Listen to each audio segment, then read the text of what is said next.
You're about to listen to a BBC podcast, and maybe it's one I had a hand in. I'm Tammy Walker, and I produce podcasts for the BBC. My role is to give new and diverse creators a voice with the opportunity to build a career. That's the thing I love about podcasts. You start with just a good idea, but then you have the space to see where it goes.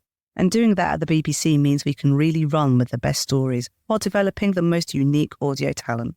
So if you like what you hear, why not check out the huge range of podcasts we've got on BBC Sounds? BBC Sounds. Music, radio, podcasts.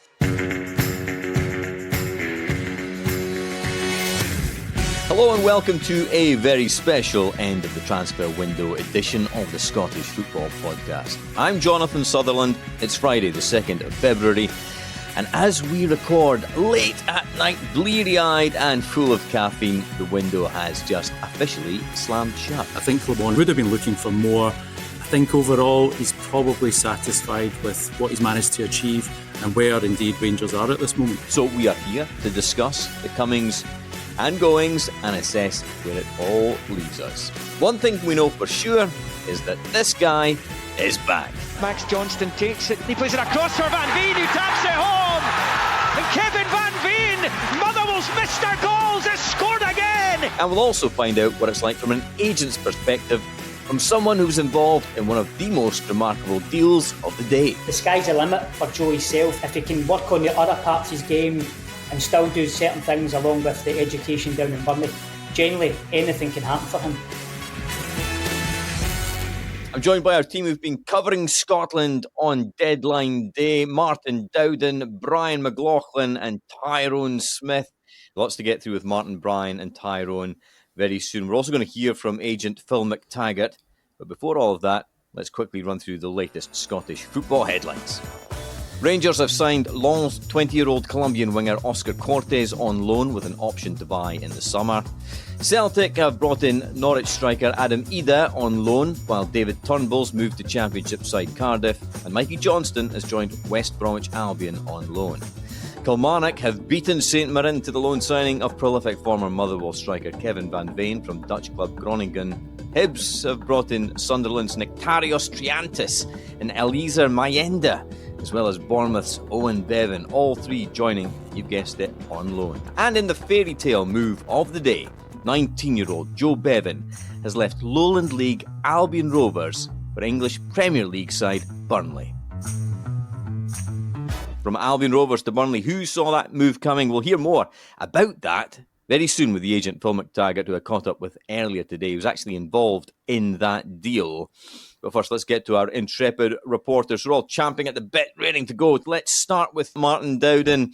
Martin, you've been covering various clubs today. We're going to talk about Rangers. We're going to be talking about Celtic. It hasn't been seismic, I think it's fair to say. Let's start with Rangers, Martin.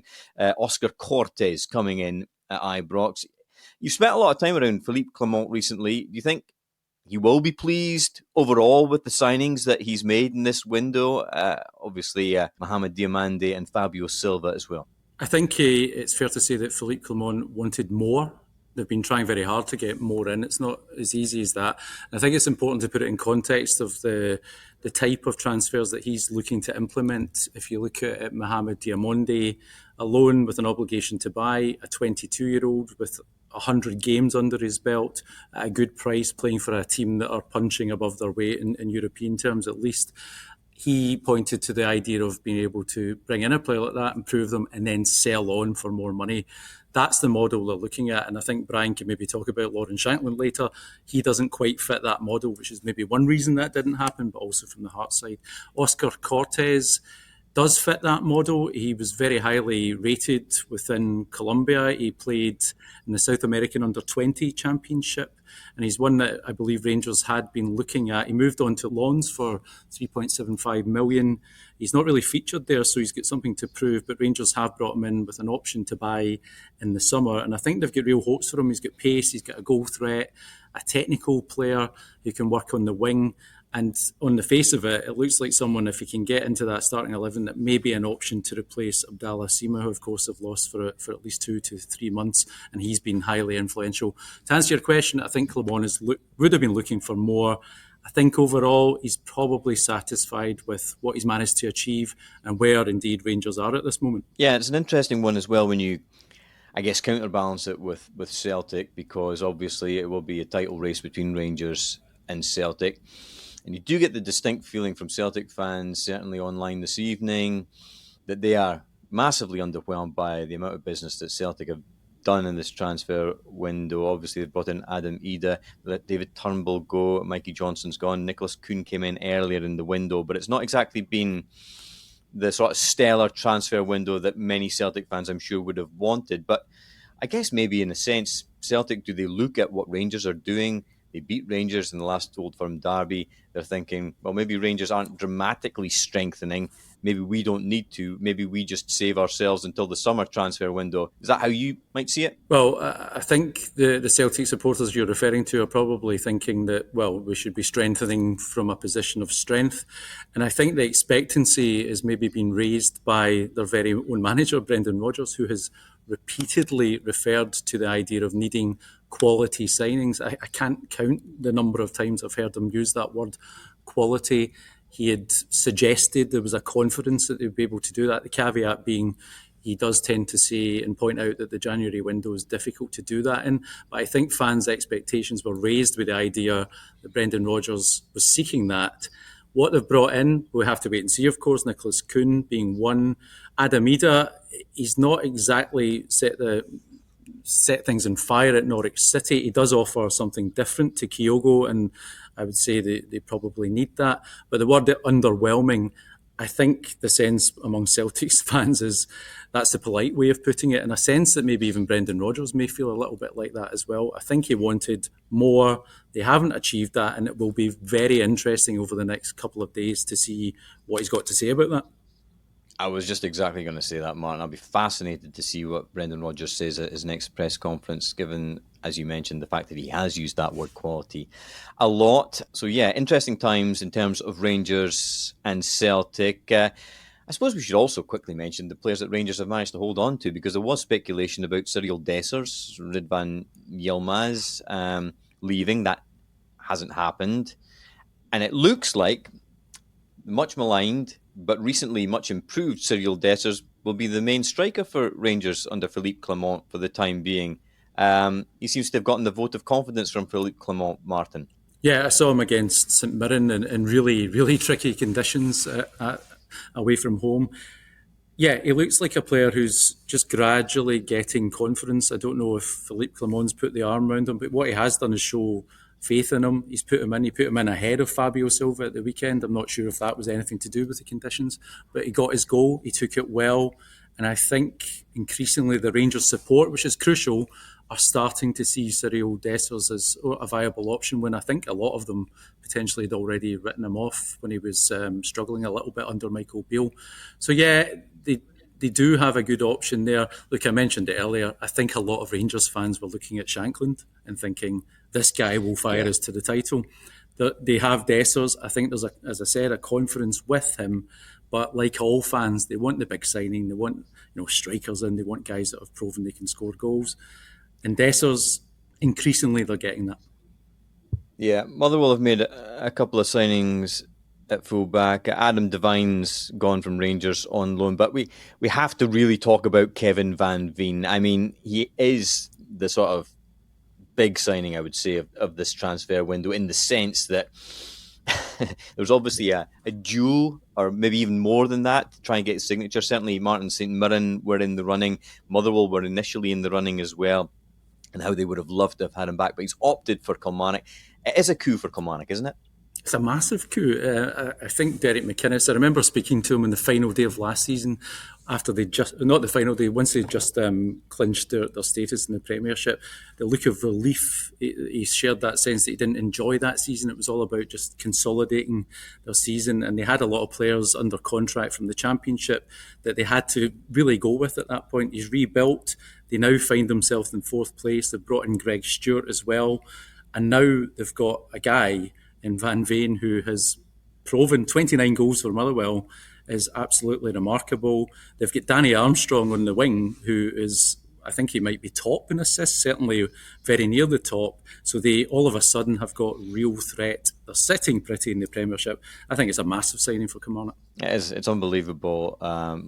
Kevin Van Veen. He hasn't played apparently since November, but will he feature this weekend for Kilmarnock? And of course, Kilmarnock are away at Motherwell on Saturday, so that will be absolutely fascinating. Martin Dowden, thank you very much. Let's head east now, and Brian McLaughlin. Brian, Martin mentioned the Lawrence Shankland elephant in the room in one sentence or less. Can you sum up where we're at with Lawrence Shankland? There was so much speculation, and in the end, he's staying at Hearts. For Hearts fans, this is the most important news that they will have in this transfer window. There was a fear that Rangers in particular would come trying to poach him. I think you have to give a great deal of credit to the Hearts board here. They set their stall out. They never ever said they wouldn't sell Lawrence Shankland. They said they would sell him, but the price is £5 million. Now, no one came up with that £5 million. Otherwise, I'm pretty sure Lawrence Shankland wouldn't be a Hearts player by now. Now, that tells us that the club value him very highly. They see his worth to the club. He's still got 18 months left in his contract. He scored 19 goals this season already. He looks to be firing them into third place, which of course potentially comes with huge financial rewards in terms of European place for next season, and who knows, possibly even 8 games in a European competition through to, at least 8 games through to January of next year. So yeah, I think £5 million would have been a fair price for him. However, they decided that wasn't to be, and he stayed put. So that's the big news, I think, for Hearts. You mentioned Kevin Van Veen there to Martin. He was offered, as he was to a number of clubs today, to Heart of Midlothian. But Hearts felt that the money that they would have to pay for him wouldn't be good value for him. Would he be guaranteed a starting place? And we don't know the exact figures, but we're probably looking at around about £100,000. And it's probably more valuable to Kilmarnock to sign him, because if he can fire Kilmarnock into a European spot, even the qualifiers, then that will have more than repaid the £100,000-ish, round about that figure, that Kilmarnock will have had to pay to secure his services to the end of the season. Remember, he still has another year in his contract at Groningen as well, so who knows what will happen with Kevin Van Veen this summer. But for Hearts fans, yes, the signing, or the non-transfer, of Lawrence Shankland in this window is huge. Now, Stephen Naismith has said at the start of the window his priority was to bring in a right-sided defender or wing-back, and he's done that as well, on loan certainly. Yeah. And we'll speak about the loans as well, going on. But Dexter Lembikisa he's only played a couple of games. He scored last week against Dundee, and he has filled that void that Hearts have been looking for. Now, again, I know it's only a loan. Nat Atkinson is out at the moment in the Asian Cup. His contract is up in the summer, so whether they can make Lembikisa's transfer a more permanent one this summer, we'll just have to wait and see. Brian, I've got to ask you about Hibs. It's been a busy old day for them as well, transfer window wise. A lot of new names. What can you tell us? Well, the two centre halves, Nectarius Triantis has come in, and Owen Bevan. They're both on loan. Triantis has come from Sunderland. He's a player that Nick Montgomery knows really well. He was part of Nick Montgomery's team at Central Coast Warriors when he was out there, so he knows all about him. He only signed for Sunderland last summer, the player. He is only 20 years of age, so he's young, as is Owen Bevan, the Welsh under-21 internationalist who's come in. But it's two very young players going into an area where Hibs have struggled all season. For years, this has been a problem area for Hibernian, but two 20-year-olds, it has indeed. Two 20-year-olds coming in. It's a big ask for these guys to come in and play high-intensity football, as they're going to have to in the coming weeks if Hibs are to achieve their goal, and that's a European spot, and more importantly, certainly into the top 6 for the last 5 games of the season.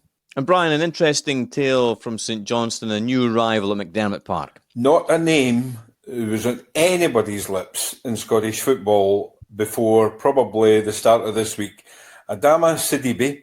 He's 25 years old. He's from Ghana originally. He came to the UK just prior to COVID hitting, and he was supposed to be going on loan, or certainly on trial anyway, at a couple of championship clubs in England. However, COVID meant everything was locked down. He's been playing down south in England for, wait to hear for this, Cheadle Heath Nomads. He then last summer signed for Warrington Rylands, who play, I think it's the 9th tier in English football. Craig Levein was tipped off about him. He's had a look at him. He's pacey. He's strong. He's taken a little bit of a punt in this guy. St Johnstone have paid money for this guy to come up.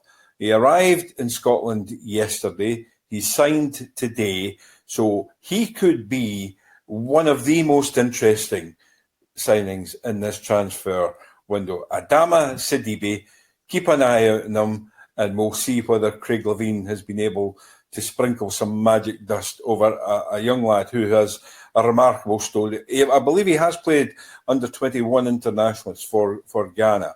So he may be one who slipped under the radar of just about everybody, with the exception of Craig Levein. You heard it here first. Brian McLaughlin's wild card. Watch out for him.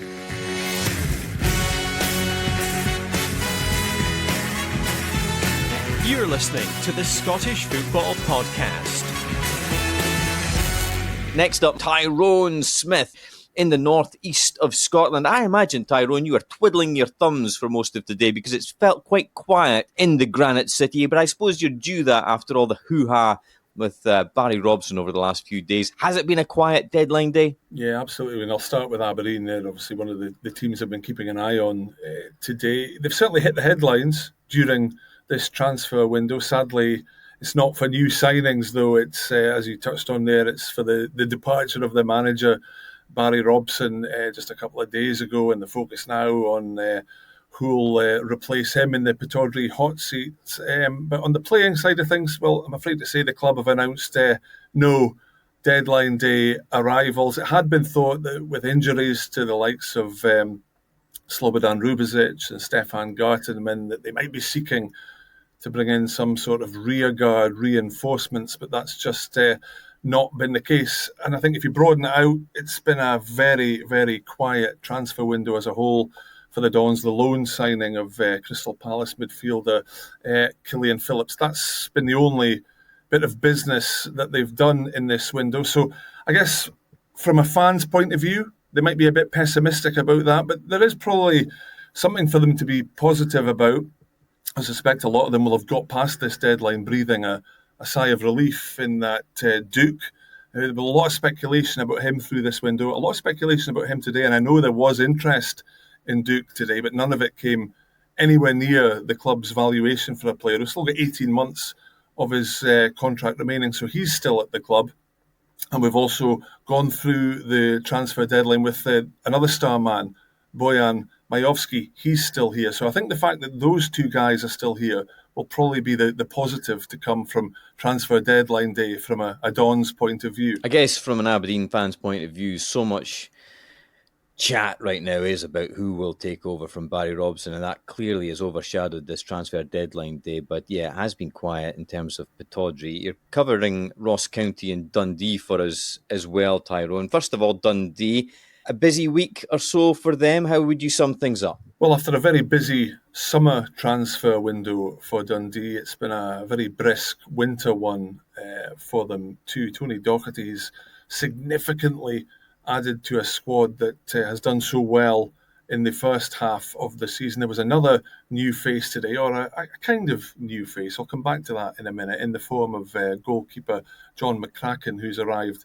on loan from Norwich City. Now, I say a kind of new face because he did actually start the season on loan at Dens Park. He played about a handful of games and then very quickly recalled to his parent club because of goalkeeping issues at Carrow Road. But he is back, and that brings Dundee's winter recruitment tally to 6 players. And that's a figure that doesn't include the much-lauded return of Liverpool loanee Owen Beck. Now, I spoke to Tony Docherty this afternoon, and he was grinning like a Cheshire cat. He's so chuffed with the business that he's done in this window, and he said that a squad that was already very strong is going to be emerging from this window even stronger. So I think it's fair to say that they're pretty happy with how things are going down Dens Park Way. In terms of Ross County, another team I've been keeping an eye on, like Dundee, they've had a very busy transfer window. I spoke to Derek Adams a few weeks ago, and after what's been a very disappointing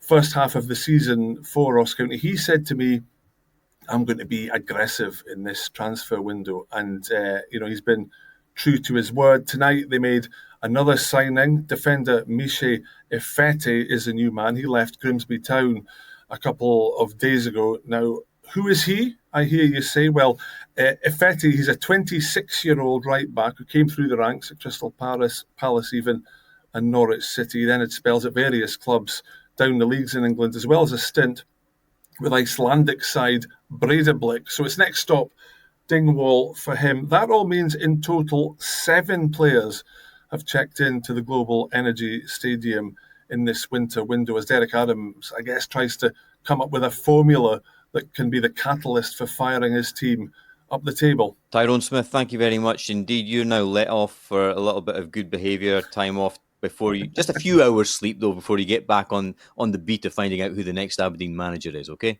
Thank you very much. Transfer deadline day, busy day for lots of people, but for us journalists, of course, please spare a thought for us, forced to survive on nothing but yum-yums and rumours. It's busy for club officials and players too, busy for fans. Perhaps busiest of all are the agents.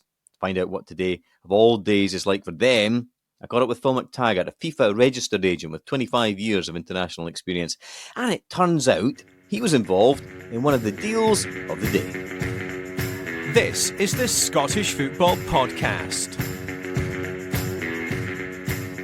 To be honest, Jonathan, it's been quite relaxed so far. We've done a lot of business over the past month in particular, and a lot of the preparation had happened previous to that at the late end of 2023. So today there's been a few things, obviously certain phone calls and a lot of Zoom calls because stuff abroad or stuff down south, but it's actually been quite tranquil so far, whilst we're waiting certain things develop as well, because anything can change in a phone call or a text message that comes through, so we're always open, we're always alert, and while still talking to a lot of clubs and players and agents, things can change in a heartbeat, to be brutally honest. How do you feel about transfer deadline day? Do you love it or hate it? To be honest, been doing this for a long time now, Jonathan. Been through a lot of transfer windows, especially been 2 a year over the past 20 odd years. You get used to it, and you get used to how to prepare for it more than anything, and I wouldn't say that I hate it, and I wouldn't say that I love it either. I think from an external point of view, people think that this is the only day that anything happens, and when you're doing this job as an agent and you're doing it right, you're building up to it, you're preparing for it, and a lot of the business is done in advance. Naturally, you will get last-minute deals that come through, and then a club sells a player or a club wants a player to leave, therefore it leaves a space, therefore the phone might go regarding a player that you look after, or if you're being proactive about how you want to try and propose a player. And naturally, it can bring a wee bit of pressure or stress, which again, it's how the individuals handle that, Jonathan. Some people are good under stress, some people are a wee bit more relaxed, but I feel for the players. I feel for players, to be honest, like guys who are maybe thinking something's going to happen and then it doesn't happen, and how their mindset is regarding the build-up to that, and being professionals, they need to be able to deal with that, being in this kind of sport, But I'm always quite relaxed about transfer deadline day, to be honest. I've been involved in deals where things have happened at the 12th hour, and likewise I've been through transfer deadline days that ultimately nothing's happened. So I think having that experience, it kind of puts you in a strong position when it comes to it. Just how manic can it get over the past few years? You must have some amazing stories of last-minute deals and right up to the wire. For sure. Listen, I've generally been in situations, in particular when it comes to foreign situations, foreign countries, and maybe conversations that have been going on for a long period of time, and been involved in deals that you're talking about like at 5 to 12 at night or 5 to 11 at night, where you're sitting there hoping that something's going to get through, and clubs putting paperwork through. I remember particularly a lad that was coming from South America to the Premier League, and waiting on I'm sitting in the office with the club and the manager and the chief executive, waiting on the player turning up with his agent and things like that as well, and planes being delayed, certain things that you get a bit more anxious about, but see where there's a will, there's a way. A lot of things in the current market that can get agreed, medicals done abroad, for example, then transferring the kind of data to here. Likewise, paperwork, go through things on email now. You can sign things online, in the way that even the associations work now, that things can get sent in by a certain time, even if something's been agreed before it. So it can be stressful, especially at the higher level. But I think it's all relative to the individuals that you're involved with, Jonathan, because every player's important in their own right. It doesn't mean because it's a multi-million-pound transfer, every deal for a player can be life-changing. We think a lot, Phil, about the big money transfer moves and the high-profile transfer moves, but one of the great things about transfer deadline day is that you sometimes see these fairy tale moves. And I think the Joe Bevan move from Albion Rovers, who are in the Lowland League in Scotland, to Burnley, who are in the Premier League in England, definitely falls into the fairy tale category. And you've got some insight into that. I mean, he scored a great goal in front of the BBC Scotland cameras in the Scottish Cup for Albion Rovers earlier this season. He looks like a player of real promise, and you know all about him. Yeah, for sure. I know knowing Joe as a player for the past 2 seasons, to be honest, seen him coming on the scene. The reports and the reviews he was getting last season when Albion were in League 2 were different class. Do you know what I mean? He was making major waves. And I think obviously after they unfortunately got relegated into the Lowland League, maybe people out there were still seeing an opportunity. And knowing some of the people in Albion Rovers as well, the opportunity to help that club get the best possible outcome for Joe, first and foremost, as a player, was something that we were happy to assist with, So the interest down in England was there from a variety of people, a variety of clubs, likewise in Scotland. And I think his true value will get revealed with this kind of move that he's made down to England, because obviously naturally it's the richest and biggest league in the world. He's joined obviously Burnley Academy, which is great, and working alongside Albion Rovers, Joe's agent, and obviously Burnley themselves to make this happen. It's amazing to see these young players getting that platform and getting that opportunity, because generally the sky's the limit for Joe himself. It's totally up to him. He's got the tools, he's got the attributes. If he can work on the other parts of his game and still do certain things along with the education down in Burnley, generally anything can happen for him. And it must be fantastic for Albion Rovers. I don't expect you to divulge details in terms of how many knots are on the end of checks and all the rest of it, obviously, Phil, but it must be fantastic financially for a club like Albion Rovers, who've had to go through a lot of heartache recently. I think the bigger picture even for these clubs is the deals that get negotiated with. Maybe not the initial fee, because that's always going to come down to a kind of rough calculation of what that will look like. Nobody's going to go crazy and pay crazy money for somebody that don't need to, but the potential that can come when these players make appearances or get into a certain level, that the actual sell-ons that can come from that, and there's so much potential there. And again, that's where the platform comes for the player. But naturally the clubs will get rewarded and compensated in the short term. But for clubs like this, it's the bigger picture that can come if and when these guys make the grade, which we all hope that he does for Joe's sake. 100%. Fairy tale story for Joe Bevan. We wish him the best of luck.